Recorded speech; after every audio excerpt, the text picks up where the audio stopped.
살아계신 하나님의 말씀, 본문 말씀은 히브리서 6장 13절 말씀 보시겠습니다. 히브리서 6장 13절부터 20절 말씀까지 보시겠습니다. 히브리서 6장 13절입니다. 찾으신 줄 알고 제가 봉독하겠습니다.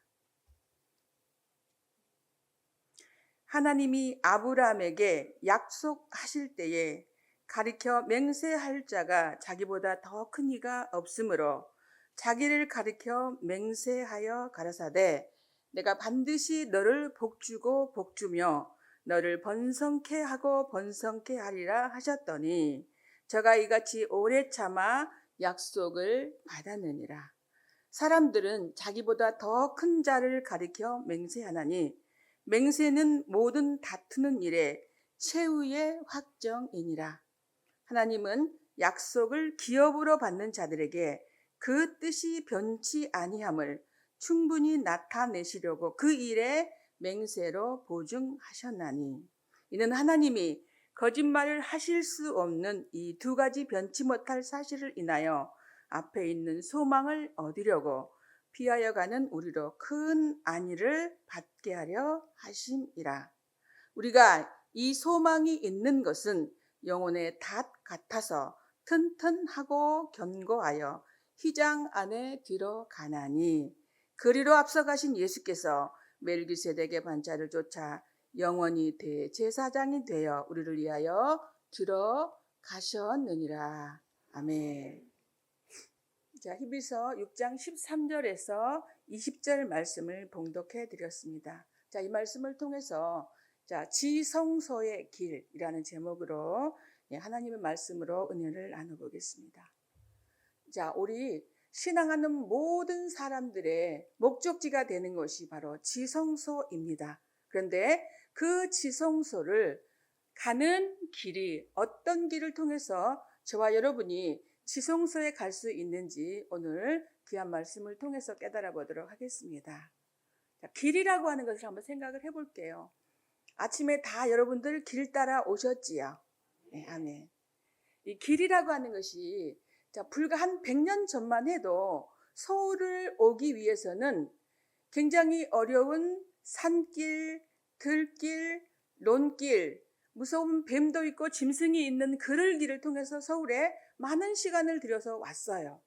지금은 서울에 올 때, 지방에서 서울에 올 때 들길, 산길로 오나요? 어떤 길로 오세요? 아멘. 이 고속도로가 엄청나게 크게 뚫렸어요. 그래서 굉장히 짧은 시간에 안전하게 빠르게 서울에 올 수가 있습니다. 자, 이것은 전에 있었던 이 길이 이 고속도로가 뚫림으로 인해서 다시는 길이 아닌 길이 되었다는 것을 말씀을 한 내용이에요. 자, 저는 개인적으로 남태령을 지나서 교회를 옵니다. 근데 남태령이 불과 몇십 년 전만 해도 산길 굉장히 험한 영이었어요. 고갯길이었어요. 근데 지금은 왕복 8차선의 엄청난 대로가 뚫려버렸기 때문에 더 이상 남태령의 옛길을 통해서 서울을 오지 않습니다. 자, 이처럼 길이라고 하는 것은 참으로 많은 것을 운송하고 나를 수도 있고 산업을 발전시킬 수도 있지만 저와 여러분이 가야 되는 영적인 길이 어떤 길인지 오늘은 말씀을 통해서 알아보도록 하겠습니다. 오늘 본문 말씀을 이제 보시겠습니다. 히브리서 6장 13절입니다. 하나님이 아브라함에게 약속하실 때에 가리켜 맹세할 자가 자기보다 더 큰 이가 없으므로 자기를 가리켜 맹세하여 가라사대 내가 반드시 너를 복주고 복주며 너를 번성케 하고 번성케 하리라 하셨더니 라고 해서 이 말씀을 잠깐 설명을 드리자면 자, 우리 다 잘 아는 내용처럼 하나님이 아브라함에게 내가 너를 복을 주고 또 번성케 하고 번성케 할 것이다 라고 하는 약속을 주셨는데 이 맹세라고 하는 것은 자기보다 높은 사람을 이름을 걸고 맹세를 하죠. 자, 그럴 때 있잖아요. 내가 우리 아버지 이름을 걸고 맹세할게 라고 말할 때는 지금부터 내가 하는 모든 이 말을 반드시 지키겠다라고 하는 약속의 의지로 맹세를 하는 거예요. 그러니까 맹세는 자기보다 높은 사람의 이름을 걸고 하게 되는데, 하나님은 당신보다 높은 분이 없기 때문에 자기 하나님의 이름을 걸고 내가 맹세를 하는데, 아브라함에게 복을 주고 번성케 하여 번성케 할 것이다 라고 하는 약속을 하셨습니다.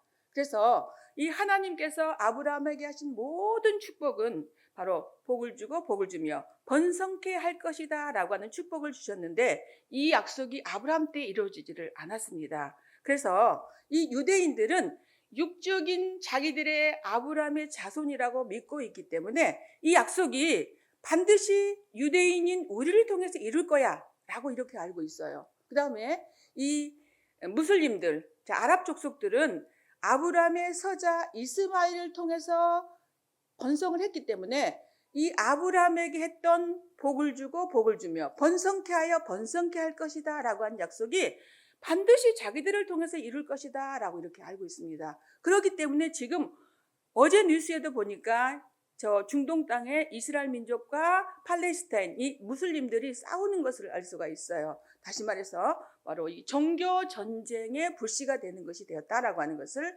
알 수가 있습니다. 자, 그런데 이 유대인 중에 유대인이었다라고 하는 율법사 바리새인들과 그 다음에 유대인들에게 그 책망하는 내용을 한번 들어보겠습니다. 자, 누가복음 3장 8절 보겠습니다.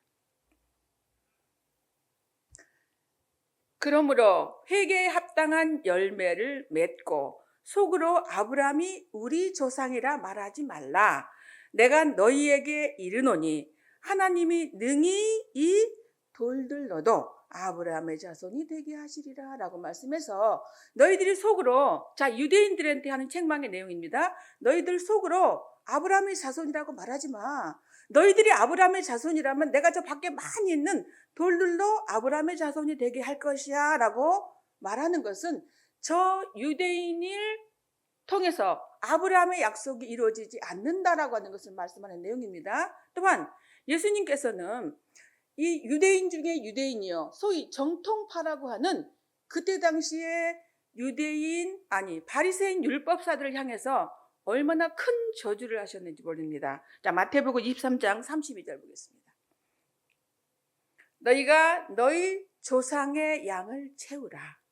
뱀들아, 독사의 새끼들아, 너희가 어떻게 지옥의 판결을 피하겠느냐 라고 해서, 소위 내가 유대인 중에 유대인이요, 정통파라고 알고 있었던 율법사 바리새인들을 향해서 뭐 새끼라고 지금 저주하고 있는 거예요. 뱀 새끼, 독사의 새끼들아, 너희가 어떻게 지옥의 판결을 치러야겠느냐라고 해서 저 육신적인 표면적인 유대인이 아니다라고 하는 것을 하는 내용인 줄로 믿습니다. 그래서 이 유대인은 로마서 2장 18절 말씀해 보시면 되죠.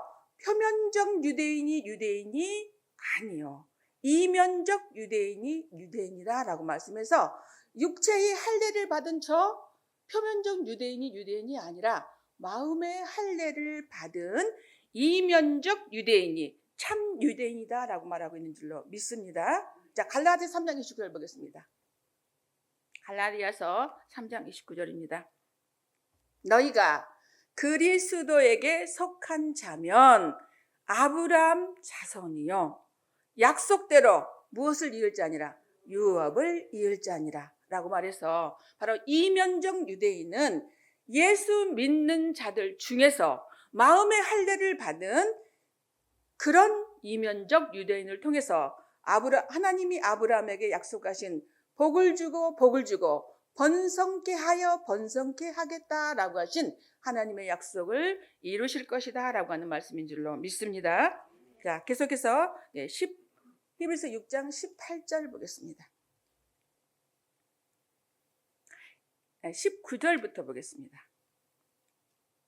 자, 우리가 이 소망이 있는 것은 이라고 하는 것은 바로 앞에서 말씀드린 아브라함을 통해서 복을 주고 번성케 하여 번성케 할 것이다 라고 하는 이 소망이 있는 것은 영혼의 닷 같아서 튼튼하고 견고하여 라고 했어요. 이 소망이 있기 때문에 영혼의 닷이 된다라고 하는 것은, 닷은 배가 움직이지 않고 평안하게 있도록 땅에다가 내린 무거운 어구를 돛이라고 하는 거예요. 그래서 이 돛을 내려놓게 되면 배가 움직이지 않고 평안히 있을 수가 있습니다. 그래서 이 소망이 있는 것은 영혼의 닷 같아서 튼튼하여 하고 견고하여 휘장 안에 들어가나니라고 해서 이 소망이 있기 때문에 저와 여러분이 지금 어디에 들어간다는 내용이에요.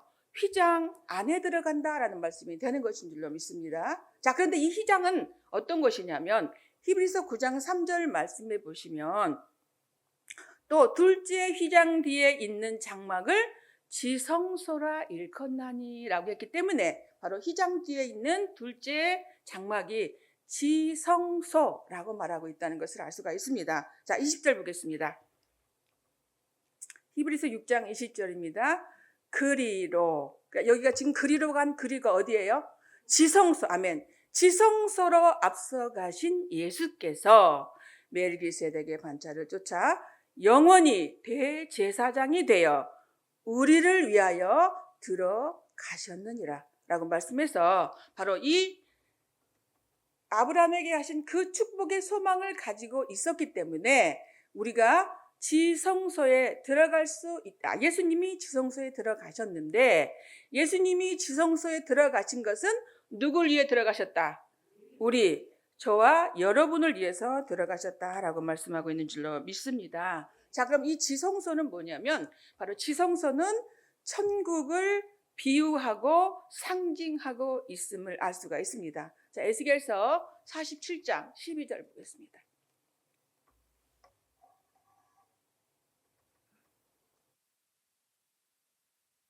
에스겔서 47장 12절입니다. 광 좌우가에는 각종 먹을 실과 나무가 자라서 그 잎이 시들지 아니하며 실과가 끊치지 아니하고 달마다 새 실과를 맺으리니 그 물이 성소로 말미암아 나옴이라. 그 실과는 먹을 만하고 그 잎사귀는 약재료가 되리라 라고 해서, 자, 이 에스겔 47장 내용은 우리가 잘 아는 내용이죠.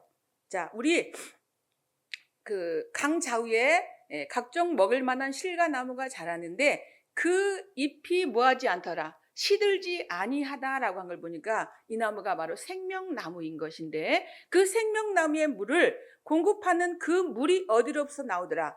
성소로 말미암아 나옴이라 라고 말씀을 하고 있습니다. 그런데 이 생명나무가 에스겔 선지자는 성소로부터 나온다라고 말을 하고 있는데 바로 사도 요한이가 본 것은, 자, 계시록 22장 1절 보겠습니다.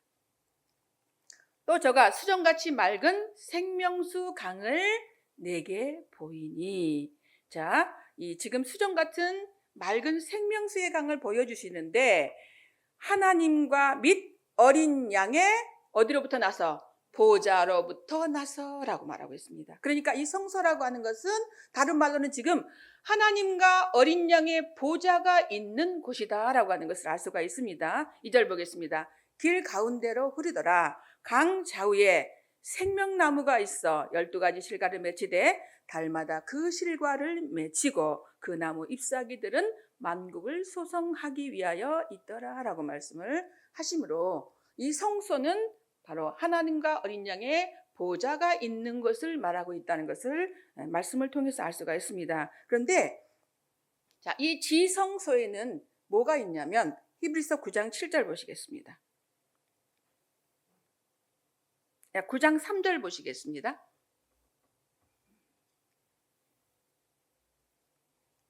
자, 9장 3절 보시면 둘째 장막 뒤에 있는 장막을 뭐라 말하노니? 지성소라 일컫나니.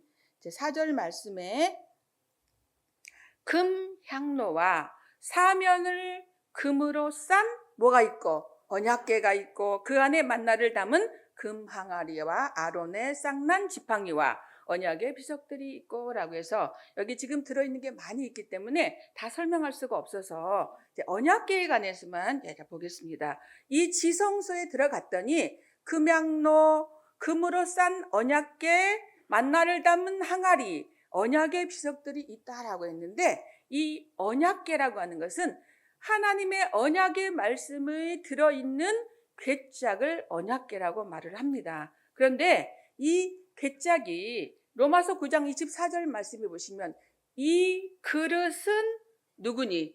우리니라고 말해서 사람을 그릇, 괴짝으로 비유하고 있습니다. 그래서 언약궤다라고 말하는 것은 언약의 말씀이 들어있는 사람. 다시 말해서 하나님의 약속의 언약의 말씀이 가지고 있는 사명자가 있는 곳이 어디다? 지성소다라고 하는 것을 알 수가 있습니다. 그런데 이 언약궤가 구약에는 사무엘상 4장 4절에 보시면 하나님의 집 실로에서 언약궤를 가져다가라고 말했기 때문에 실로 성전에 언약궤가 있었습니다. 그런데 이 마지막 때는 바로 히브리서 9장 4절에는 지성소에 있다라고 말을 하는데 바로 하늘에 하나님의 성전에 언약궤가 있다라고 말씀을 하고 있습니다. 자, 계시록 11장 19절 보겠습니다. 계시록 11장 19절입니다. 이에 하늘에 있는 하나님의 성전이 열리니 성전 안에 하나님의 뭐가 보이고 아멘 언약궤가 보이며 또 번개와 음성과 내성과 지진과 큰 우박이 있더라라고 말씀해서 자 지성소에 언약궤가 있었습니다. 그런데 이 지성소에 이 언약궤는 구약에는 실로 성전에 있었어요. 근데 마지막 때는 하늘에 하나님의 성전에 언약궤가 있다라고 말씀을 하시므로 이 언약궤는 천국을 비유하고 있다는 것을 알 수가 있습니다. 자, 그러면 이 지성소에 들어갈 수 있는 지금 제사장들에 관해서 지금 알아보고 있기 때문에 제사장이 어떻게 되며 제사장이 어떤 역할을 하느냐면 먼저는 구약 율법 시대 예수님 당시에도 제사장이 될 수 있는 길은 먼저는 레위 지파에서 난 아론의 반차를 쫓는 자들이 율법을 가지고 또 종의 입장에서 죄인들의 죄를 사해주는 역할을 하는 것들이 이 사람들이 바로 제사장들이었습니다. 그래서 히브리서 7장 27절 말씀해 보시면 저 제사장들이 먼저 자기 죄를 이해하고 다음에 백성의 죄를 위하여 날마다 제사 드리는 것과 같이 할 필요가 없으니라고 해서 제사장들이 바로 먼저는 자기 죄를 이해하고 다음에 누구의 죄를? 백성의 죄를 사여주는 그런 사명을 하는 자들이 바로 제사장들이었습니다. 그런데 이 제사장이 되기 위해서는 반드시 무슨 지파가 돼야 된다고요? 아멘. 레위 지파가 돼야 되는데 레위 지파에서 나지 않았던 우리 예수님께서는 바로 제사함을 주심으로 제사장의 사명을 감당했다는 것을 알 수가 있습니다. 자, 마가복음 2장 5절 한번 보겠습니다. 마가복음 2장 5절입니다. 예수께서 저희의 믿음을 보시고 중풍병자에게 이르시되 소자야 네 죄사함을 받았느니라. 아멘. 예수님이 지금 소자야 네 뭐함을 받았느니라. 죄사함을 받았느니라 라고 말씀을 하시므로 죄를 사하여 주시는 제사장의 사명을 감당하고 있음을 알 수가 있습니다. 그런데 예수님은 제사장이 되실 수 있는 레위 지파에서 나신 분이 아니셨죠. 아멘.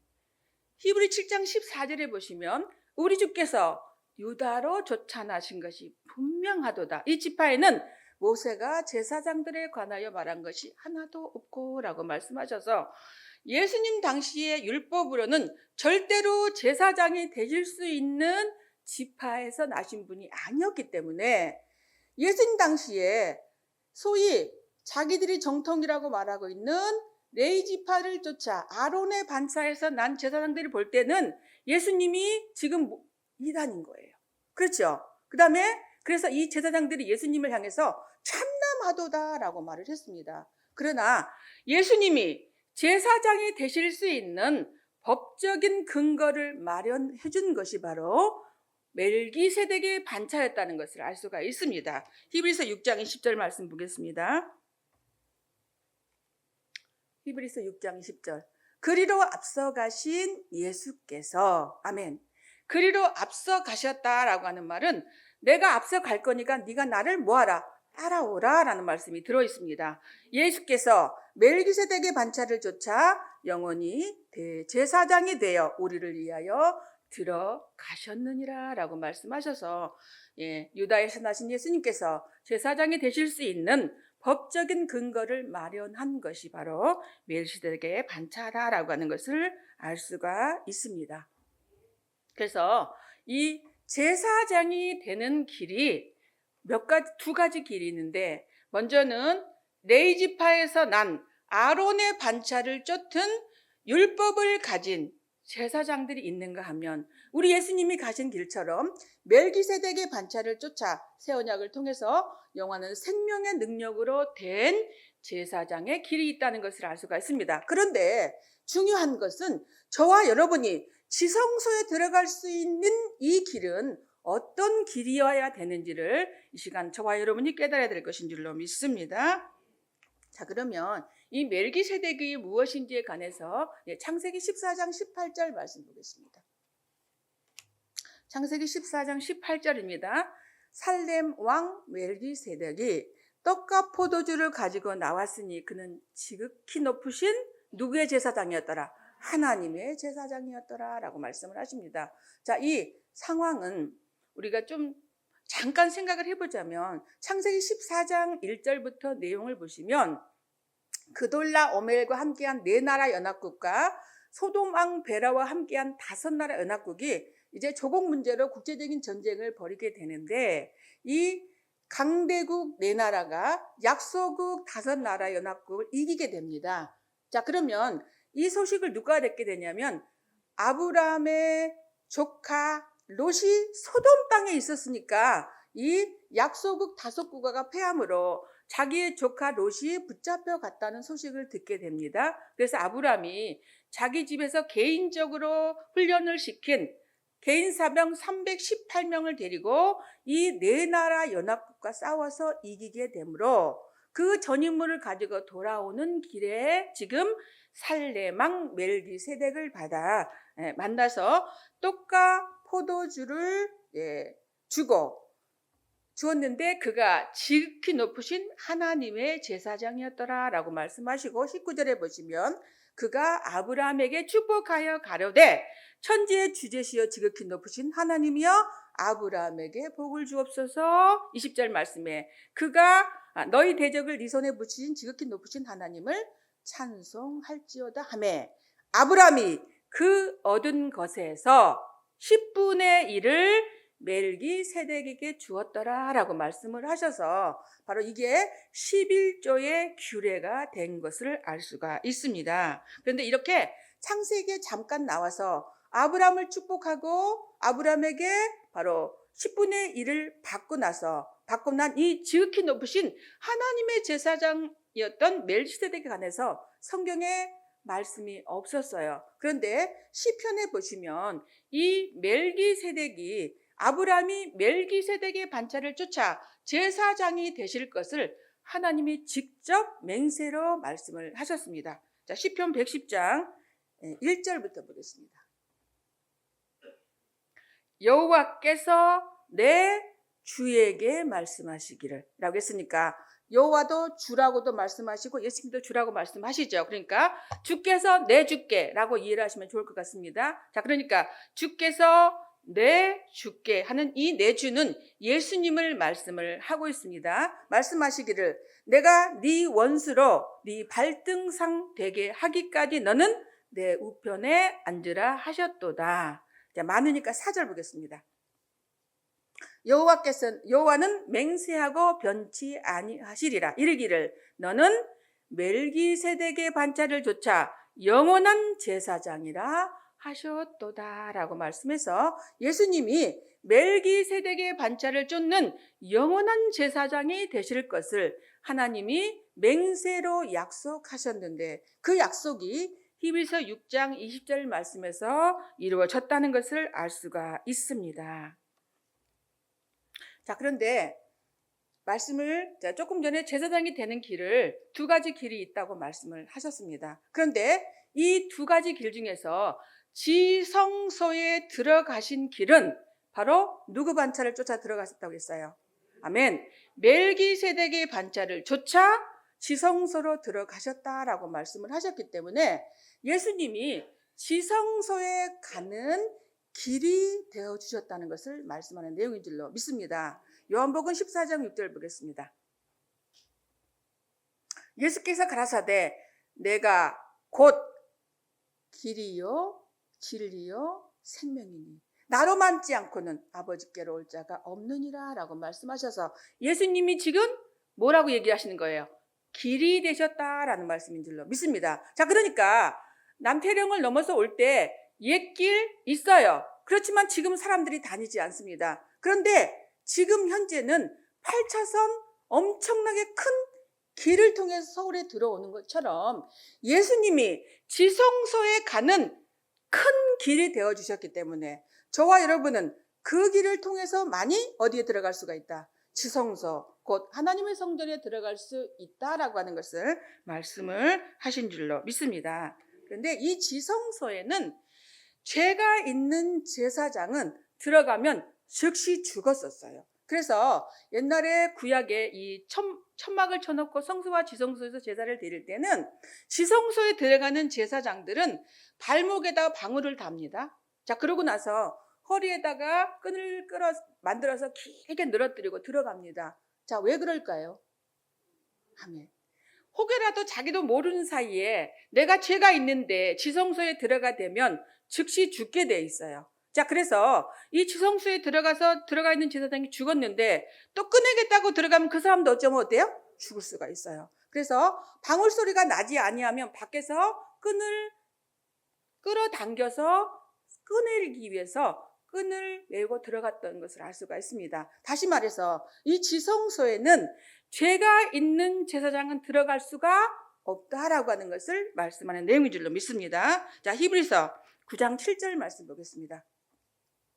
오직 둘째 장막은 대제사장이 홀로 1년 1차씩 들어가되 피 없이는 아니하나니 이 피는 자기와 백성의 허물을 위하여 드리는 것이다 라고 해서 피 없이는 아니 된다라고 말했는데 그 피는 자기의 허물과 백성의 허물을 때문에 드리는 것이다 라고 말씀을 하셨습니다. 그런데 이 피가 무엇을 의미하고 있느냐면 자, 레위기 17장 11절 말씀 보겠습니다.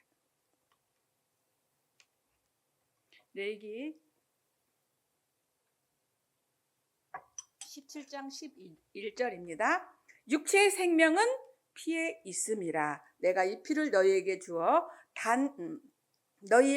단에 뿌려 너희의 생명을 위하여 속하게 하였느니라. 뒤에 말씀에 생명이 피에 있으므로 피가 죄를 뭐하느니라? 속하느니라 라고 말씀했기 때문에 히브리서 9장 7절 말씀에 피 없이는 아니 된다라고 하는 말은 이 피를 통해서 죄가 없다라고 하는 것을 말씀하는 내용인 줄로 믿습니다. 그래서 이 지성소에 들어갈 수 있는 제사장은 뭐가 없는 자야 된다? 죄가 없는 제사장들이다 라고 말했기 때문에 이 제사장들은 예수의 피로 산 자들이라는 것을 알 수가 있습니다. 자, 계시록 1장 5절 보겠습니다. 또 충성된 증인으로 죽은 자들 가운데서 먼저 나시고 땅의 임금들의 머리가 되신 예수 그리스도로 말미암아 은혜와 평강이 너희에게 있기를 원하노라. 우리를 사랑하사 그의 피로 우리 죄에서 우리를 해방하시고 라고 했기 때문에 예수님의 피값으로 산 제사장들은 이 피로 말미암아 죄가 있어요 없어요? 없어요. 다시 말해서 예수의 피로 산 제사장들은 죄가 없는 제사장들이다 라고 하는 것을 알 수가 있습니다. 자, 이처럼 제사장이 되는 길이 두 가지 길이 있는 것처럼 11조에도 두 가지 길이 있습니다. 자, 그 내용을 히브리서 7장 4절로 말씀으로 알아보겠습니다. 이 사람이 어떻게 높은 것을 생각하라. 조상 아브라함이 노량물 중 좋은 곳으로 10분의 1을 저희에게 주었느니라. 레위의 아들들 가운데 제사장의 직분을 받은 자들이 율법을 좇아 아브라함의 허리에서 난 자라도 자기 형제인 백성에게서 10분의 1을 취하라는 명령을 가졌으나 레위 족보에 들지 아니한 멜기세덱은 아브라함에게서 10분의 1을 취하고 그 얻은 자를 위하여 복을 빌었나니라고 말씀을 하셨습니다. 자, 이것을 말로 하니까 되게 어렵죠. 간단하게 설명을 드려보자면 이 11조를 받을 수 있는 제사장이 될 수 있는 것은 민수기 28장 16절에 보시면 아브라함, 이삭, 야곱의 셋째 아들 레이에게 11지파에게는 땅을 기업으로 줬지만 이 셋째인 레이에게는 바로 형제들에게서 11조를 받고 제단 일을 받들라라고 하는 제사장의 직분을 주시고 10분의 1을 받을 수 있도록 축복을 주셨어요. 그런데 이 레이는 그러니까 아론의 반차를 쫓아서 나오는 레이 지파의 제사장들이 10분의 1을 받을 수 있게 했는데 이 레이가 그러니까 아버지가 야곱이죠. 그 다음에 할아버지 이삭, 증조 할아버지 아브람 때에 이 아브람이 지금 누구에게? 멜기세덱에게 11조를 드려버렸기 때문에 11조를 받을 수 있는 아론 지파의 제사장인 레이 지파도 자기가 조상의 핏방울로 있을 때 아브람을 통해서 멜기세덱에게 11조를 드렸다라는 말씀인 줄로 믿습니다. 그래서 혹자들이 요새 이 11조에 관해서 유튜브라든가 말들을 많이 하고 있습니다. 그러나 레위 지파를 통한 11조는 더 이상의 길이 아닌 거예요. 그러나 멜기세덱의 반차를 쫓는 제사장들에게 드려야 되는 11조는 아직까지 유효하고 드려야만이 하나님으로부터 복을 받는다는 사실을 깨닫기를 바랍니다. 11조의 길에 관해서 알아봤고요. 자, 이 멜기세덱의 반차를 쫓는 제사장들은요, 레위 계통을 통한 아론의 반차를 통한 제사장과는 구별이 된 제사장들입니다. 자, 베드로전서 2장 5절 보겠습니다. 베드로전서 2장 5절입니다. 너희도 산돌같이 신령한 집으로 세워지고 예수 그리스도로 말미암아 하나님의 기쁘게 받으실 신령한 제사를 드릴 거룩한 제사장이 될지라 라고 해서 이 거룩한 제사장이다 라고 하는 것은 구별이 되는 제사장이다 라는 뜻이 되는 것입니다. 그래서 이 레위 지파의 제사장과 멜기세덱의 반차를 쫓는 제사장과는 어떻게 된다? 구별이 된다라고 하는 것을 알 수가 있는데, 자, 어떻게 구별이 되느냐? 자, 히브리서 7장 11절 말씀 보겠습니다. 레위 계통의 제사 직분으로 말미암아 온전함을 얻을 수 있었으면, 온전함을 얻을 수가 없었다라는 뜻이에요. 백성이 그 아래서 율법을 받았으니 어찌하여 아론의 반차를 쫓지 않고 멜기세덱의 반차를 쫓는 별 다른 제사장을 세울 필요가 있느냐. 12절 말씀 보겠습니다. 제사 직분이 변혁한 즉 율법도 반드시 뭐 할 것이다? 변혁할 것이다 라고 해서 제사 직분이 아론의 반차에서 멜기세덱의 반차로 어떻게 됐어요? 변혁이 됐으면 율법도 반드시 뭐 할 것이다? 변혁될 것이다 라고 말씀해서 레위 계통의 제사 직분들은 가지고 있는 법이 무슨 법이에요? 율법이에요. 율법을 통해서 주의 종으로 죄를 위한 제사를 드리고 있다면 멜기세덱의 반차를 쫓는 제사장들은 새 언약을 통해서 생명의 성령의 법으로 제사장이 됨으로 구별이 된다는 것을 알 수가 있습니다. 그래서 창세기 14장 18절 말씀에 멜기세덱이 아브라함을 축복할 때 떡과 포도주를 가지고 나와서 축복을 했다라고 하는 의미는 마지막 때 이 멜기세덱의 반차를 쫓는 제사장들은 실제 떡과 포도주를 가지고 있느냐? 그게 아니죠. 이것은 비유로서 이 떡은, 이 포도주는 바로 요한복음 6장 48절 말씀 보시면 예수님이 뭐라고 그랬어요? 내가 하늘에서 내려온 산떡이다. 내 피는 참된 음료라 라고 말씀했기 때문에 예수님의 살과 피를 통해서 제사 드리는 자들이라 라고 하는 것을 알 수가 있습니다. 자, 그러면 이 예수님의 살과 피가 되는 것이 뭐냐? 요한복음 1장 14절 말씀에 말씀이 육신이 되어 우리 가운데 거하시매라고 했기 때문에 예수님의 뭘 가지고 말씀의 떡과 포도주를 가지고 제사를 드릴 수 있는 자들이 바로 멜기세덱의 반차를 쫓는 제사장들이요. 이 멜기세덱의 반차를 쫓는 제사장들을 통해서 어디에 들어갈 수가 있다? 지성소에, 곧 언약궤가 있는 하늘의 하나님의 성전, 또 생명수의 강을 낼 수 있는 하나님과 어린 양의 보좌가 있는 지성소에 들어갈 수 있는 길이 된다라고 하는 것을 알 수가 있습니다. 저와 여러분 이 시간 하나님의 귀한 말씀을 통해서 멜기세덱의 반차를 쫓는 제사장이 됨으로 지성소에 들어갈 수 있는 큰 축복이 있기를 바랍니다. 자, 마지막으로 바로 이 천년 왕국의 왕노를 탈 수 있는 제사장에 관해서 계시록 20장 6절 보겠습니다. 이 첫째 부활에 참여하는 자들은 복이 있고 거룩하도다. 둘째 사망이 그들을 다스리는 권세가 없고 도리어 그들이 하나님과 그리스도의 뭐가 되어 제사장이 되어 천년 동안 그리스도로 더불어 왕 노릇하리라 라고 말씀하셔서 바로 이 천년 왕국에 들어갈 수 있는 하나님과 그리스도의 제사장은 멜기세덱의 반차를 쫓는 제사장이다라고 하는 것을 알 수가 있습니다. 그래서 이 제사장들은 베드로전서 2장 9절 말씀해 보시게 되면 베드로전서 2장 9절입니다. 오직 너희는 택하신 족속이요. 아멘. 여러분 택하신 족속 맞습니까? 아멘. 택하신 족속이요. 왕 같은 제사장들이요. 거룩한 나라요. 그의 소유된 백성이니라고 말씀하셔서 저와 여러분 우리의 목적지가 되는 지성소에 들어갈 수 있는 멜기세덱의 반차를 쫓는 제사장으로서 하나님께서 택하신 족속이요 왕 같은 제사장들로 나타나는 귀한 축복받는 저와 여러분 되시기를 바랍니다. 이상으로 말씀을 마치도록 하겠습니다.